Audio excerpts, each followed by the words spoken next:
Welcome to the Celiac Diaries podcast. I'm your host, Lucia Cordaro, and this is where we get real about life with celiac disease. Each week, I'll share practical gluten-free tips, wellness hacks, and honest conversations about the emotional side of living with an autoimmune condition. Think of this as your weekly mix of support, relatability, and inspiration to help you not just survive, but thrive with celiac.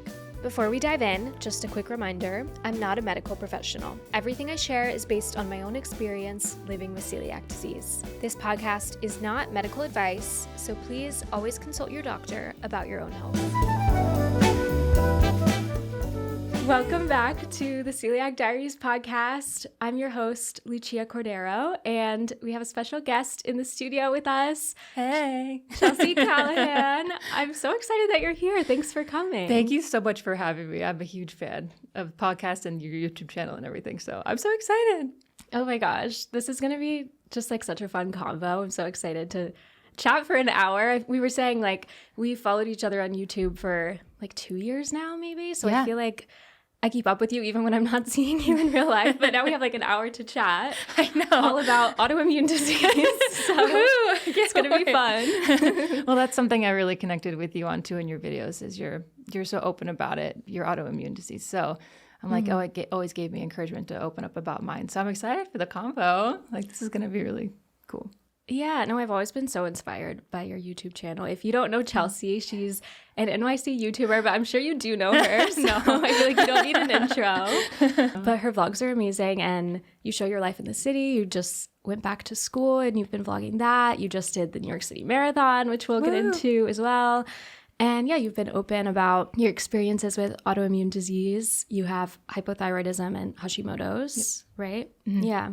So yeah, we're going to get into that. You were the first non-celiac person on the podcast. Oh, really? Yeah. Hey. But I think like everyone with, autoimmune diseases, it's kind of a community. And I think we can all learn different things from everyone's experience. And I think it's just so many people with celiac also are dealing with things that aren't just celiac. And I think just being open about your experiences online just helps people feel seen. So I appreciate you being willing to share your story with us. Oh, I know. I mean, I'm just excited to talk more about it. It's something that I've never really opened up too much. I'm open about it on my YouTube, but not to this level, I think. So yeah, thank you for having me. Yeah. All right. So let's get into our little segments that we have. So we start out with news of the week.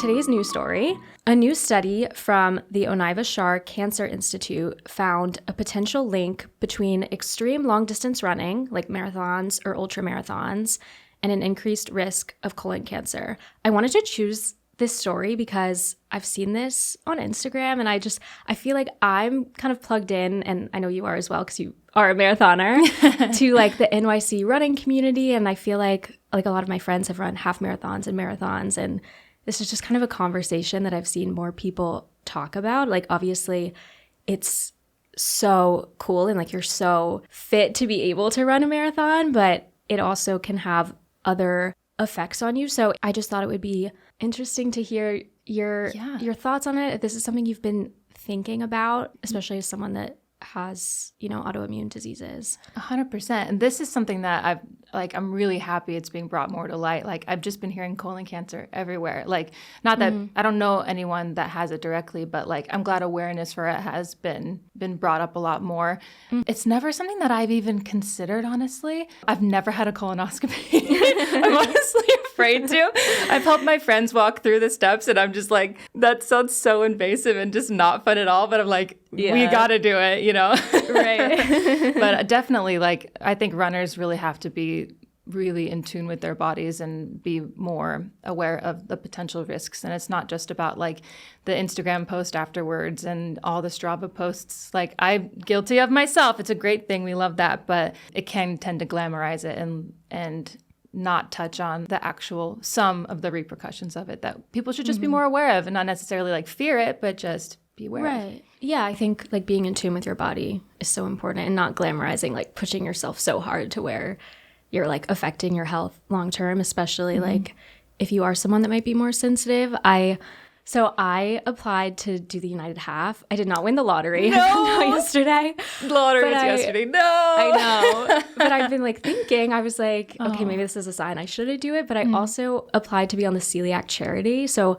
I might end up doing that if I get a spot, but if I don't, then I'm going to be like, okay, maybe this is a sign that I shouldn't train for the half marathon. That would be so cool if you ran for like that cause. That would be so amazing. That's a great way to like run anything in New York is like through a charity and raise money for it and spread awareness. That's fantastic. Oh, I want you to run it so bad. There's also the Brooklyn half, which is great.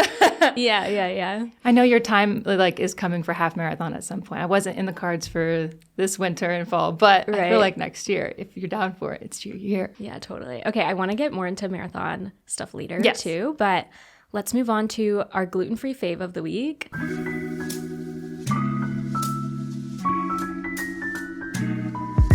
I know that you're not like necessarily like gluten-free, right? But I know that that's something you've like talked about in your vlogs, and I see like your gluten-free Trader Joe's products. But for our audience, a lot of them are gluten-free. So do you have like a favorite product that you've been having that happens to be gluten-free lately? I do. It's one I repeatedly buy from Trader Joe's, but I will say like I buy a lot of gluten-free products from Trader Joe's, not on purpose. It's usually by accident. Like I just don't read the label. I see, well, my favorite one is this chocolate chip cookie dough. It's like extra fudgy chunk chocolate chip cookie dough. I don't know. It's like something you just put on a tray and then bake it. Like you don't have to do anything else. But I just eat it to eat raw cookie dough. So it's actually my favorite because I find like a lot of gluten-free products, I really like the texture of it, which I know a lot of people might not, but there's something about it. Like even gluten-free bread, I really like the texture. So that is my favorite by far Trader Joe's snack. I mean, just in general, it's like gluten-free cookie dough. It's so good. But it's better if you eat it raw. But like, I honestly don't know if there's egg in it, so don't take my word for that safety-wise, but I never cook them. Yeah, literally. This is not an advice podcast. Yeah, I know. It should be clear. This is not medical advice at all. Don't worry, I have a disclaimer at the beginning. Okay, cool. I love it. Wait, I love that. Do you have any favorite from Trader Joe's? Oh my God, do I? I haven't shopped at Trader Joe's in a minute because, okay, so one thing about Trader Joe's that people in the celiac community have conflicting opinions about is if it's really celiac safe.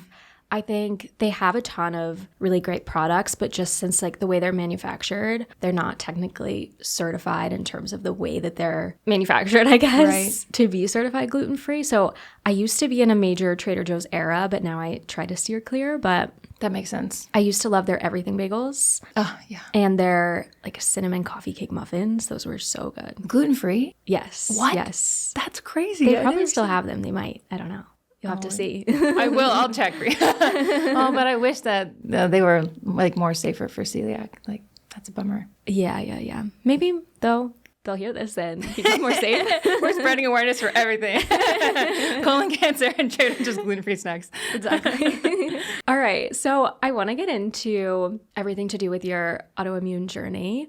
So you have hypothyroidism and Hashimoto's. And I know that, maybe the audience might not be as familiar with those. So I looked up some definitions. Love. Hypothyroidism basically means, in like a very simplified version, that the thyroid isn't producing enough hormones. And then Hashimoto's is an autoimmune disease where the immune system attacks the thyroid over time. So they're both thyroid related. Is that correct? Yep. Okay. Exactly. Yeah. So even though like celiac and thyroid autoimmune conditions are different, I think the day-to-day experience and the diagnosis process can feel similar, just with a lot of similar symptoms like fatigue, brain fog, just kind of the anxiety of not knowing what's wrong with you and like that initial experience going to the doctor. Just a lot to go through and figure out the best way to be healthy. So yeah, I'm curious, like, how did you realize that you had hypothyroidism, and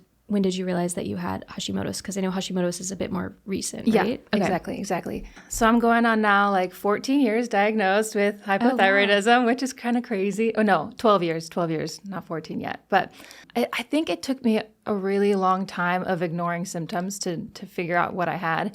And I feel like I was one of the lucky ones because once I found out I needed to go to the doctor I had just tested me immediately for TSH, which is like one of the tests that you can do to find out if you have a low thyroid or high thyroid hormone, or if you have an imbalance at all. And so luckily I wasn't dismissed right away, but it's one of those things like you were exactly saying, like my symptoms, the biggest ones were brain fog and fatigue. And then I had unexplained weight gain as well, but like that wasn't my biggest concern when I would like can't even get out of bed. Like I realized And like how old were you? I was 22. Okay. Gotcha. And then, but I feel like in hindsight, like I was experiencing a lot of those biggest symptoms through college, but then just kind of wrote it off because I'm like exhausted from college.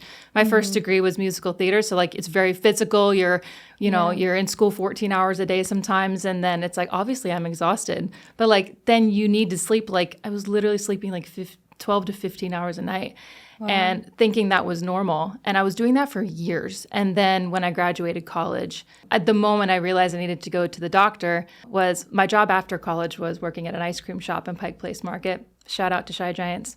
I think it's still there. I don't know. But it's not like the most physically demanding job, but you're still standing for 8 hours and scooping ice cream all day. So it can just get kind of exhausting. And I remember just sitting in the back of the restaurant, little shack, and just like not being able to stand up and like trying not to fall asleep. And I was like, okay, I really do need to do something about this. So I didn't have a primary care doctor at the time. So I just went to an urgent care and that was that amazing doctor that just like, okay, we'll just test for this for your thyroid. And then we'll also test for like vitamin D, all those like basic vitamin levels. And it turns out like I was very much lacking in the thyroid hormone. So, and then she put me on medication right away. So I feel like that was the most seamless part of the whole process, which I know a lot of people don't have that experience with. That's awesome though that they tested you right away and you were able to figure out what it was. But I think a lot of people can relate to that. I mean, I know I can in terms of fatigue as a symptom, especially being a busy person. Sometimes it's hard to distinguish if you're just tired because you have a lot going on in your life or if it's a symptom of something else that you need to get checked out health-wise. Yeah, especially being a woman too. I'm like, are these symptoms just like because of my hormones or like my period or like it's just hard to determine. It could have been like celiac for all I know too. I'm like, it could have been anything. Yeah. And it's just amazing that they were able to pinpoint like that from the beginning and not even test me for all these other things too. So how did you kind of get to that point where you were like, okay, I mean, I know you were at the ice cream shop, but were you kind of debating going to see a doctor for a bit about it? Yeah, I think I had also tried going gluten-free for a while in college and after college a little bit to see like if that would help or like start to clean up my diet. But I was always really like bad about doing all of those things consistently for a long period of time. Yeah, it's hard. Yeah. It's like I'm just eating pasta right now. So like it's really hard to like stay gluten-free, but I would opt for more gluten-free snacks. And then I also thought that caffeine was triggering like the brain fog. So I actually didn't drink coffee for like a couple years. I'd started drinking coffee in college and then I stopped like my last year of college and then a year after I graduated. And then turns out like that wasn't it at all. Wait, I'm just imagining you like in a musical theater program, not drinking coffee and being tired. That sounds like and I was really addicted for a while too. So I'm like, it was hard to put that down. And but I think it did help just like naturally not having caffeine and your body's used to it. You sleep better. Everything's probably improves. But now I drink coffee like a fiend. It's like my everyday favorite activity. The Nespresso advent calendar. Exactly. Yeah. But I knew about like my family history too. I don't know if I've ever talked about this before, but my grandma has hypothyroidism and no one else in my family does that we know of. But she was diagnosed, I think my mom's going to be like, I've told you a million times, you don't remember how old she was, but she was diagnosed at 50. And so I can't even imagine her symptoms. Like if they were similar to mine, just having to think that you're normal or that like what you're experiencing is normal until you're 50 and then realizing like, things make sense. Now I take a little pill every day and I'm much more regulated. I'm like, that is wild. 50 years. Wow. 50 years. So that was like another reason, but not that I was even like educated on thyroid at all, but I'm like, okay, might be a good idea because I know that family history to go get it checked out. Yeah. So does it work? And I know you might not, like you're not a doctor, so you might not know the exact answer, but do you have it kind of your whole life? Like, do you think you had it your whole life or was it like triggered maybe at a certain time? Or have they told you that? That's something I have no idea about. I've always been a sleepy girl. Like Yeah, I've always yeah. been sleeping until 11 a.m. like all my childhood, as long as my family will let me. But it's very possible. But I just kind of wrote it off as like, oh, this is how people normally live. So I'll deal with it too. Right, yeah. No, I feel like I had the same experience with celiac, just not realizing that it wasn't normal for your stomach to hurt after you ate food. Yeah. Like I just thought that everyone had that experience because that was all I'd ever known. So it kind of takes a second to be like, oh, okay. Like calibrate yourself and realize that something's a symptom. And to take it seriously too, because I know you were diagnosed at 11, right, with celiac. And like I was listening to your podcast episode of you like sneaking like gluten at your friend's house and stuff. And like I feel like I probably would have treated it very similarly. Like, oh, it's not a big deal. Like I don't even know what autoimmune is. I don't know what like the effects of this. So, and honestly, even when I was 22, I didn't really take it that seriously. I didn't look into any things I can do to make myself feel better. I was like, oh, I just take this pill and that's all I need to do. And I was good about that, but I don't know. Well, when you're young, I think like I definitely felt more invincible and was like, oh, like nothing will ever happen to me. Like even though I have this thing, like it's not that big of a deal. But it is a big deal. I mean, it's something that's so manageable, but you still have to take it seriously to have good health outcomes. 100%. You've been a huge inspiration for me for that, by the way. Like how you manage your health and wellness and like are really in tune with your body and how open you are about like just speaking about that like in the moment on your vlogs has just been really eye-opening because I'm like, okay, it's not just me constantly thinking like, oh, is this bad for me? Is this good for me? I don't know. And so just having you as an example, like I watch your channel religiously. So it's just inspired me a lot to invest more in my own health too. I'm not just saying that. Like that it's makes me true. happy. It makes a huge difference, like having that to watch. Oh, that's so nice. Thank you. So with hypothyroidism, you started taking your daily pill for that, and that kind of manages that pretty well, or is there anything else that you do for treatment? That's the only thing. My one little tiny pill every day. And it's honestly, this little pill is the bane of my existence because, I mean, a lot of the times because you have brain fog, like the pill didn't solve all of my symptoms. I still have brain fog a lot. Like I woke up this morning hoping I wouldn't have a bad brain day. Like I'm going on a podcast. I got to be able to think through things clearly. But sometimes like I would forget to take it completely. And sometimes I would like end up taking 2 pills a day by accident. So like I ended up getting one of those little like stick-on.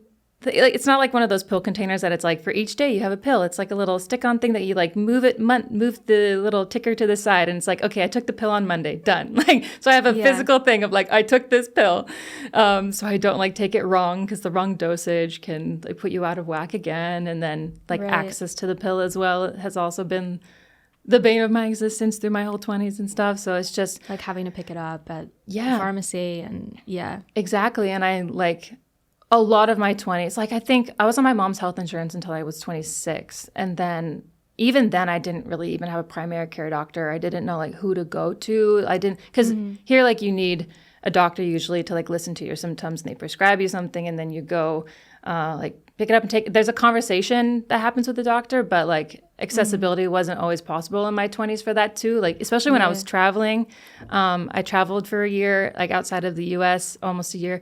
And like finding a doctor there that will like prescribe me medication. It's always like just this one little pill has made my life so much more challenging.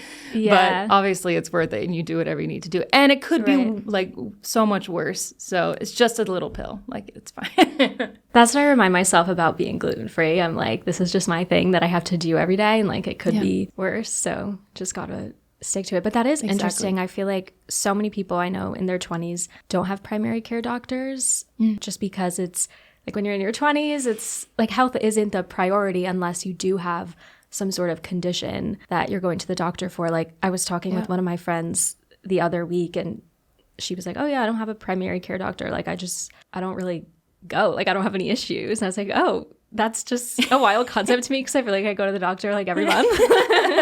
But I love that for you. I mean, not saying that you shouldn't have a primary care doctor, but it's the same here. Like I don't have one either. I've been bouncing around to all these different types of doctors for like what seems like my entire adult life. And it's not obviously ideal. Like you should have one person that you stick with for a long period of time so they understand you and like listen to you and know you over time. But I'm like, but if you're busy moving around, like it's just not realistic a lot of the time. Definitely. And even like seeing an endocrinologist instead of just a primary care doctor was like where I found out I was diagnosed with Hashimoto's too.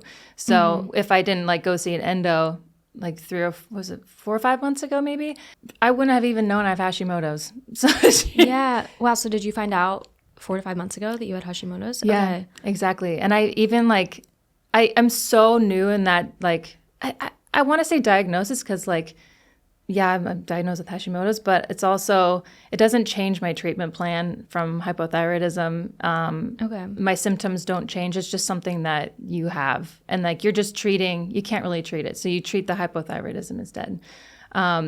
So it doesn't change anything. The doctor was like, do you just want to know if you have it? She's like, you probably do. And I was like, okay, let's do the antibody test. And then it came back positive. And then I haven't even had a follow-up visit with my endo. So like, I don't know what she has to say about it. And I like, and literally like know nothing about like, besides like what I already deal with my hypothyroidism. But yeah, so I'm fresh off the boat there. And what inspired you to go to the endo? Marathon training, actually. Oh, okay. I wanted to speak with someone about like the safety of running a full marathon with like hypothyroidism specifically. And so then that just led to a discussion of Hashimoto's from there. But yeah. Wait, interesting. And then we can get into the marathon talk now. Yeah. So. Sure, let's do it.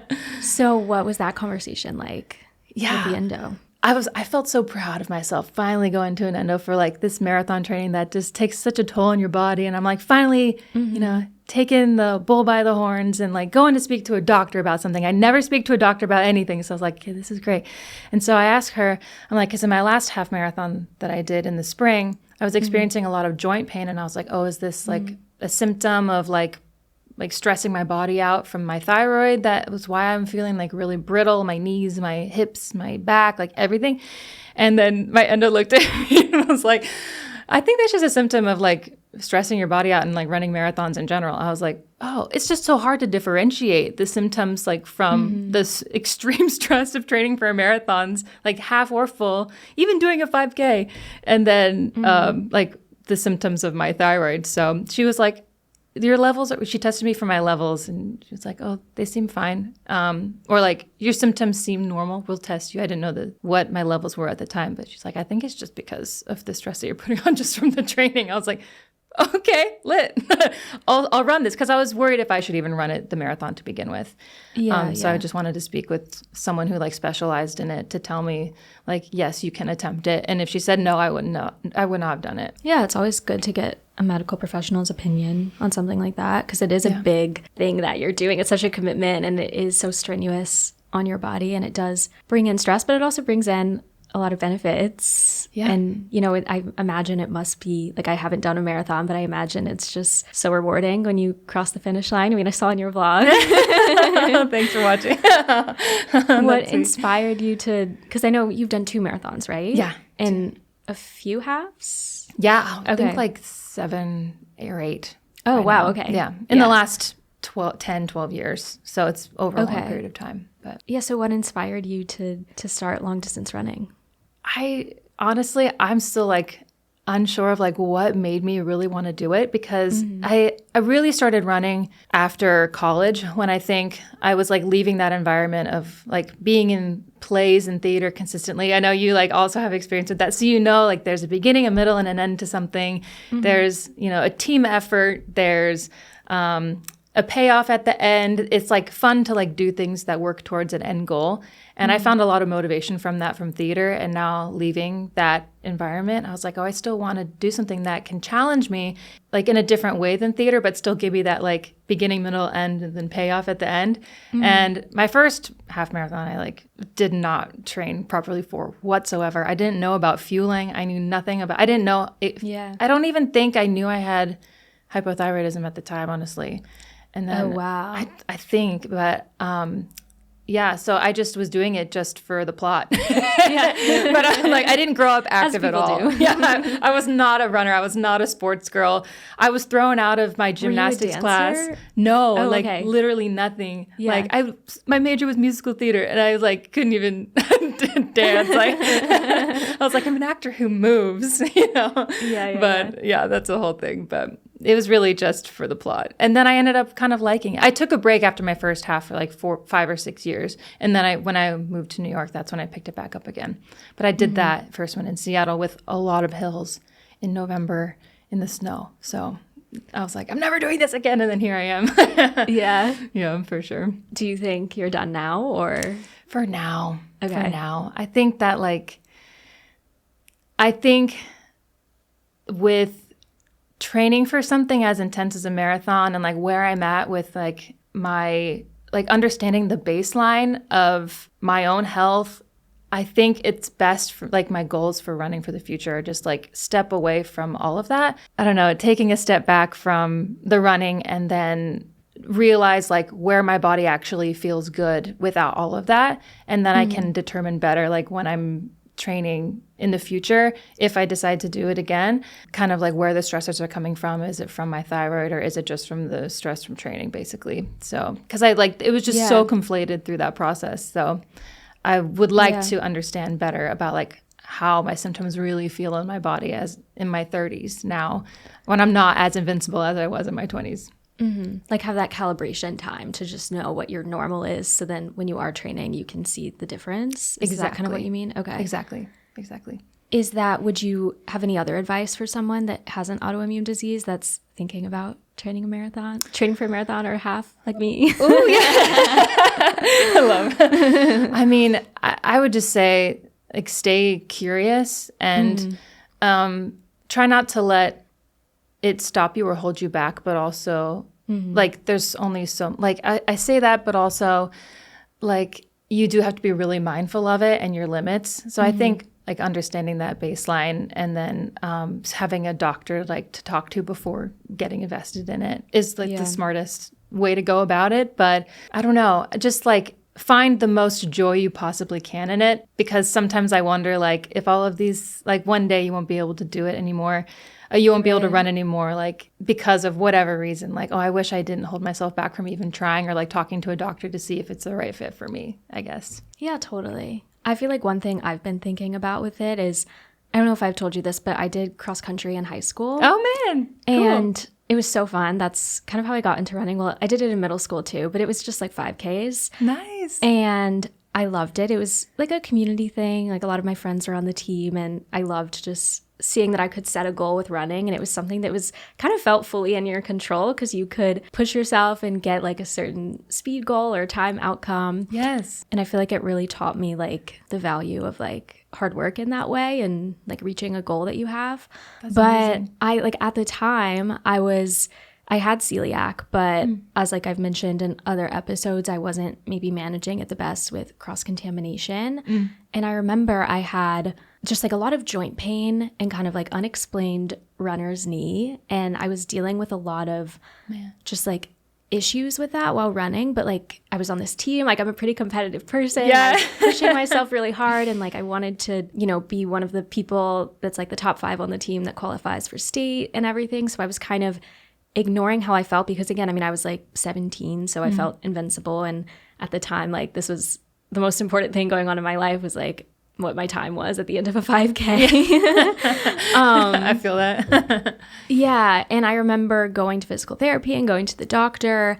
And it was funny because at the time we just didn't even think of it being related to celiac disease because I was gluten-free, but there were just other things like cross-contamination that were still causing symptoms. And joint pain is a big symptom of celiac. And now looking back on it, I've realized that I think I was struggling so much because of celiac, but I didn't realize it. And I remember going to like the orthopedic doctor and my physical therapist, and they were kind of just like, yeah, I mean, we don't really like, there's nothing wrong with you. So like everyone was kind of like, are you sure that you're experiencing this? That's like so dismissive. Like, oh. Yeah. And I remember for like the big state meet, I like really pushed myself. I took like 5 Advils, had a bandage on my knee, and ran so hard. And then I kid you not, for like a month after, I like couldn't walk. Like I was just like limping like crazy because I just like pushed myself way too hard. And then for the next like 4 years after that, I couldn't run at all. And I think a part of that was just like because I was still experiencing those joint pain symptoms from celiac. But now I'm like in this place where I don't have, I mean, I'm not running right now because of my city bike accident, but usually I'm not injured. And I think it's because I've learned how to properly manage my celiac. And obviously, you know, there's still things that could happen that's like an actual runner's injury because it is something that's tough on your body in other ways outside of autoimmune. But now, because I know that, I know how to distinguish, like, okay, am I having joint pain because I got glutened, or is it because I like have bad running form, you know? 100%. I had no idea that you went through that, and that's crazy that that was something that like led to just you having to completely stop. Like I think that takes a lot too I mean, not that you were physically even able to go like continue running with the joint pain and everything, but that probably was really, I don't know, that probably was just like tough to go through so young too, because you're like, I'm invincible, but then realizing that like your body like can hold you back, and it's frustrating in that way, I'm sure. Yeah, it's frustrating when you don't understand it and there's no clear diagnosis or answers about it, but I think it's given me so much clarity with the knowledge I have now, looking back on that experience. And it's just taught me that like I am kind of a competitive person at heart, but with running, like at the end of the day, it's supposed to be fun. It's good for you. I think like having that experience, it's made me realize that there's no need to push myself too hard with paces and just enjoy running for the sake of it. And if I end up training for a half, just enjoying the process and going on runs with friends and not taking it so seriously, because it's supposed to be the fun part of my day. Like I'm not trying to be an Olympian or anything, you know. 100%. I mean, did you have dreams as a kid of being an Olympian? Because I sure did. Oh, did you? Like third grade, I'd be like, I'm gonna be an Olympic runner, and I don't know why. Like I was never in sports. Like it's never in the cards for me. But that's so. I think I knew that was not my journey. But then that's like great because you were just still doing it for the love of it. You know, even you never knew what the end goal is gonna be. Like but outside of cross-country running too, like as an adult. I really admire how much you run now, and you are really, really fast. Like you're like an easy run. I'm like, what? That is so fast. So, I think like if you were ever to jump into half marathon training, just from like not me knowing like where you're at with your celiac journey and everything, but like you would be great. Like you're so driven, in tune with your body. You make these decisions really smartly, and I'll be out there with the sign whenever you decide to do it. Oh my God, thanks. I want to talk about YouTube because you've been, when did you start posting on YouTube? 2020, like May of 2020. So. Okay, so it was like 5.5 years. Yeah, I was one of those pandemic creators. And you share a lot on your YouTube. Would you say you're like a lifestyle, or how do you describe yourself? Definitely. Lifestyle vlogger, for sure. Yeah. So what has it been like? I mean, I know like this podcast is kind of you opening up a bit more about your autoimmune journey, but what is it like kind of sharing your life, and how do you decide what to choose health-wise, and what has that been like for you? Do you have any boundaries with that? Yeah. Like the first time I honestly can't remember the first time I talked about hypothyroidism, but it's scary because like I've never considered myself a creator that, I don't know, feels like they can give advice that people should really listen to. I'm more of like, I'll just like share what I'm doing, and my actions will share the life lessons as people just like watch me train for something or talk or go to a job. I don't know. It could be anything. And then I was like, you know what? I'm going through like some major symptoms right now. And it was at a time when I was doing YouTube full time last year. And I thought, you know, why try and like continue to mask it and to hide it? Like I really, at this point, like have nothing to hide, but it's also scary because you just don't know what their reaction is going to be. Or like if you say something wrong, and then I don't want to mislead anybody on any like health information. It's like always just framing it as I'm sharing my experience with it. And the comments I got on the video when I first started talking about it were people who had no idea that other people also were experiencing this too. And I like, that is exactly like why I wanted to talk about this, like to begin with. Like people aren't expecting me to be perfect or share a perfect journey health-wise. They just like don't want to feel alone. Like, and that goes for like health or in any regard. Like we're all just here because we want like a community of some sort on the internet, especially for vlog channels too. You probably know like community is everything. It's like the whole point of the whole thing. So in terms of like boundaries having to set for health. I think I just have to make sure that at first, like before I post anything, that I'm like, it's not going to cause me anxiety to post it too much. Like if I have to feel good about like whatever I put out there and feel solid like that I'm not gonna, like, I'm just so afraid of like misleading people.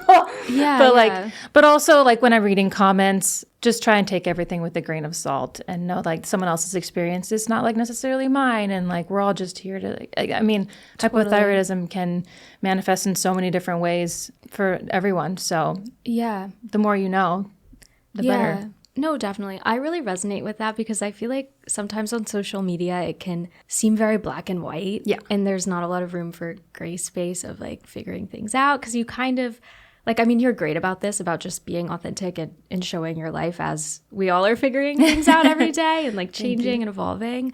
But I think like in the way sometimes that you have to package a vlog or title something, it can feel like, okay, you're packaging everything up in a bow and you're like, this is exactly like who I am. Yeah. And sometimes it can feel very black and white, and sharing like health online, I agree. I think it's one of those things that I never want people to take it in a very black and white way because everyone deals with some health issue at some point in their life. And everyone has their own journey leading up to that and their own experiences with their family and how they approach health. And I think one of the reasons I wanted to start this podcast about celiac and autoimmune is that it does show up for everyone differently. And like, I can only share like my experience with celiac disease, which is very unique. Yeah. And, you know, having different people on the podcast to share their journeys, I think just helps people see the nuance of things and how everyone has a different experience and everyone's experience is valid. And just because someone experienced something one way doesn't mean that you're wrong because you experienced something another way, which I think sometimes on social media, it can seem like people want to interpret things that way sometimes. Definitely. That makes it like sometimes harder like to continue opening up about certain things like health related or not. But I like appreciate those who come at these conversations like putting judgment on the back burner and just like open their minds for a moment and like, oh, this is a possibility for somebody else. And even if it doesn't resonate with me, that's okay. It might resonate with somebody else too. Like, that's always nice. I feel like our communities are really good about that. Yeah. Like, always like supporting each other. Oh gosh, YouTube comments are the best part of like YouTube, and just seeing, I just feel so lucky. Like the community is just so supportive with whatever I share, and I'm like forever grateful for them. Like they want to know each other too. Like they're like commenting on each other's comments, and like I love that habits in my videos. I'm like, yay, people are making friends. Yes, I'm supporting like, each other. If it's because of me, that would make my day. Like just because you met on a YouTube channel comment section, like that's so cool. Yeah. We're like bringing people together, and I think that that's like the best part of social media, totally. But yeah, of course there's the dark side to it too, but like this part makes it all worth it. 100%. Yeah, for sure. Cool. Well, this was such a fun conversation. I mean, I feel weird saying fun when we're talking about like health, but I think it is fun. I've learned a lot about things. Yeah. I mean, also like preparing for this podcast too, a lot of the stuff I hadn't even reflected on. And I think it's opened my eyes too to like where I really just didn't know that much, even about my own condition, and like learning that like curiosity and I don't know, reflection in that way. It's like just happens throughout your entire life. And so this has inspired me to like learn more about my own self. Even if like I've had this for 12 years, you know, it's still a lifetime to go. So like you can always learn more, and more research is always coming out about things. So I think this has been inspiring for me a lot. Yeah, I love that. Exactly. I think with anyone's health journey, whether you have an autoimmune disease or not, it's a lifelong journey of learning. Well, one, if you have an autoimmune disease, learning more about like the research coming out with that and, you know, what exactly it is and the treatment. But then also learning about like your own body and how you connect with it, because everyone is so different. So yeah, I think it's a lifelong process for sure. 100%. Yeah. All right. I want to end with some rapid fire as a little fun thing. These are kind of some random questions, but morning person or night owl? I want to be a morning person, but I'm a night owl. Yeah. You've been a morning person lately, though, with school. I feel Not by choice. Yeah. Go-to coffee recipe. Nespresso, maple. They have a maple. Was it maple walnut or just maple? Maple flavored Nespresso with Trader Joe's cinnamon coffee creamer. Oh, that sounds so good in fall. I love that. Very full. Best NYC restaurant? Thai diner. It's in Nolita, I think. Okay. It's so good. I need to go. Best NYC coffee shop? Devotion. There's good choice. one near Union Square. Okay. Have you been there? I have, yeah. Not that location, I don't think. But Oh, nice. It's so good. long run fuel of choice, like pre-log run in the morning. Oh, I usually run without eating, and it's probably not good. my gosh. A handful of pretzels, but like, Okay. or running gel. Morton gels. Morton gels are great too. I'm not. Yeah. I'm like, can I even say a brand name on here? Yeah, of course. Yeah, Morton gels, great. Favorite mile in the NYC marathon route? The first and the last. Okay. Yeah. Just because the vibes, like the people. Yeah, you have like energy in the first, and the last you're almost done. Yeah. But the energy at the end and the beginning are like the most crazy parts of the whole thing. So Yeah, crossing that finish line. totally. Okay, last question. One thing you wish people understood about being a YouTuber? That usually we're all rapid fire. This is a loaded question, girl. No, I'll speak for myself. Like I'm not imperfect, or I'm not imperfect. I'm perfect. I'm not perfect. We're all just out here doing our best, especially like specific to like vlogging YouTubers. Like we're all just out here doing our best and sharing the best we can, and sometimes that just has to be enough. And that YouTube comments make our days. Like positive comments and supportive comments make truly make this whole thing worth it and make you want to keep like going back and making more content. So that really does make a difference. If you're like, oh, I want to, like, no one's going to read it, I read mine. We read ours. So. Yeah. No, I read every single comment. Yeah. And yeah, the positive ones do make such a difference. Yes. Just like lights me up. Yeah, same. Makes it worth it. Yay. Okay. Well, thank you so much for coming on. This was such a good conversation. I know that our audience is going to love it. I hope. Yeah. Oh. Share with us where everyone can find you online. Well, for one, thank you. This was so much fun. Holy crap. You can find me on, find me on YouTube, Chelsea Callahan, or on Instagram at chel.cal, CHEL.CALL. Woohoo! Or on here.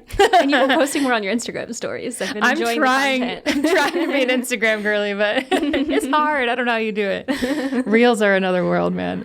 I know. All right. Well, thank you so much for listening. Don't forget to follow the show, send it to a friend with an autoimmune disease or with celiac so we can grow the community. And don't forget to leave us a 5-star review. And I will catch you here next Wednesday for another episode. Thank you. Thanks so much. Thanks for listening to me ramble on. Yay. Thanks, Lucia. Thanks for listening to this week's episode of the Celiac Diaries podcast. I hope you're leaving with a tip, a story, or just a little inspiration to live your best life with celiac. If you enjoyed today's episode, be sure to follow the show, share it with a friend, or leave a review. I'll see you back here next Wednesday. And until then, stay well.